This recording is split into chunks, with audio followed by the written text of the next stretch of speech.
সমগ্র সৃষ্টিকুলের প্রতি স্রষ্টার এই যে অপরিসীম করুণা দর্শন, তার জন্য মানবকুল প্রথম তার কাছে ঋণী। পরবর্তী পর্যায়ে যার মাধ্যমে এই করুণা এলো তারই নিকট ঋণী। সেই মাধ্যমে হলো মহামানব হযরত মুহাম্মদ সাল্লাল্লাহু আলাইহি ওয়াসাল্লাম, যিনি মানুষকে গ্রন্থ জ্ঞান শিক্ষা দিলেন, পবিত্র করলেন। সমগ্র মানবকুলই প্রত্যক্ষ বা পরোক্ষভাবে তার কাছে ঋণী বা উপকৃত। কে তাকে স্বীকার করলো, কে তাকে অস্বীকার করলো, সেই কথা এখানে গৌণ। তিনি সকল মানুষকেই স্বীকার করেছেন, সকল নবীকেই স্বীকার করেছেন, সকল আসমানি কিতাবকেই স্বীকার করেছেন। কাউকে অস্বীকার করার মতো মানসিক দুর্বলতা তার মোটেও ছিল না, যার জন্য সমগ্র জীবনে তার মুখ থেকে সত্য ছাড়া অন্য কিছু বের হয়নি।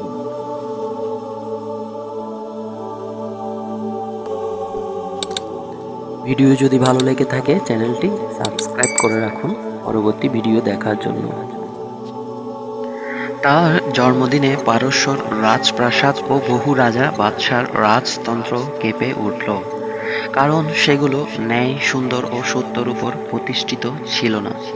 প্রকাশ্য কোনো কিছুই ঘটেনি, তাই যদি ঘটবে তাহলে এই শিশুটি এই দিনই জগদীখ্যাত হয়ে যেতেন এবং একজন অতি রুগ্ন গরিব ধাত্রীমায়ের কাছে থাকতে হতো না। পরবর্তী নবীগণ সকলেই চেষ্টা করেছিলেন সুন্দরের পথে সকলকে একত্রিত করার জন্য, কিন্তু অধিকাংশই আংশিক সফলতা অর্জন করেছিলেন। তাই সকলের সমূহ উদ্দেশ্যকে সফল করার জন্য বিশ্বনবী সাল্লাল্লাহু আলাইহি ওয়াসাল্লামের আগমন। তাই তিনি ছিলেন সকল নবীর শেষ নবী, সর্বশ্রেষ্ঠ নবী। সকল মানবিক আশা আকাঙ্ক্ষায় তিনি ছিলেন মূর্ত প্রতীক। তাই আজও পেয়ে যাচ্ছেন স্রষ্টার এবং সৃষ্ট সকল সৎ মানুষের শুভেচ্ছা ও আশীর্বাদ। আল্লাহ নবীর প্রতি অনুগ্রহ করেন এবং তার ফেরেশতাগণও নবীর জন্য অনুগ্রহ প্রার্থনা করেন। হে বিশ্ববাসীগণ, তোমরাও নবীর জন্য অনুগ্রহ প্রার্থনা করো এবং তাকে উত্তম রূপে অভিবাদন করো। আল্লাহর অফুরন্ত করুণায় অধিকারী হয়েও মানুষের জন্য অফুরন্ত করুণার ধারক হলেও তিনি কোনোদিনই দেবত্বের দেবীদার হননি। সবসময় নিজেকে অতি সাধারণ মানুষ রূপে পরিচয় দিয়েছেন এবং সকল মানুষকে দেখিয়ে গেছেন সরল সহজ পথ। এক কথায় সমাজ জীবনের শ্রেষ্ঠতম পথ, যে পথ সত্যপ্রিয় নরনারীর সামনে চিরদিনের জন্য উন্মুক্ত। আজ পৃথিবীর বুকে বিশ্বনবী সাল্লাল্লাহু আলাইহি ওয়াসাল্লামের কোটি কোটি উম্মতের অন্তর আত্মায় আল্লাহর অসংখ্য গুণগান, তার চির মহাত্ম চিরদিনের জন্য চির অম্লান।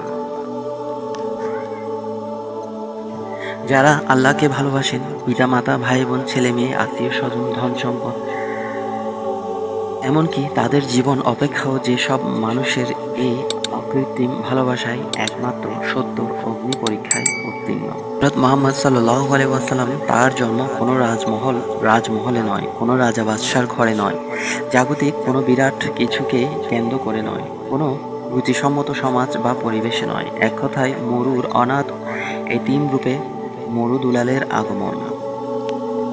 তার এই জন্মধারাতেও রয়ে গেছে বিরাট রহস্য।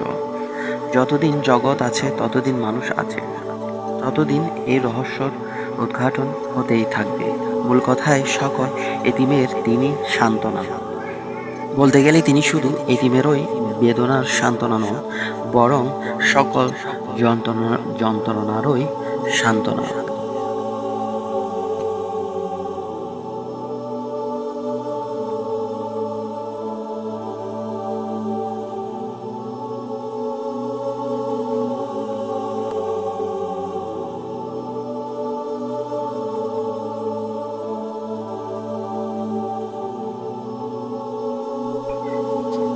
পরবর্তীতে আরও ইসলামিক ইতিহাস শুনতে চ্যানেলটি লাইক, কমেন্ট, শেয়ার এবং সাবস্ক্রাইব করে রাখুন।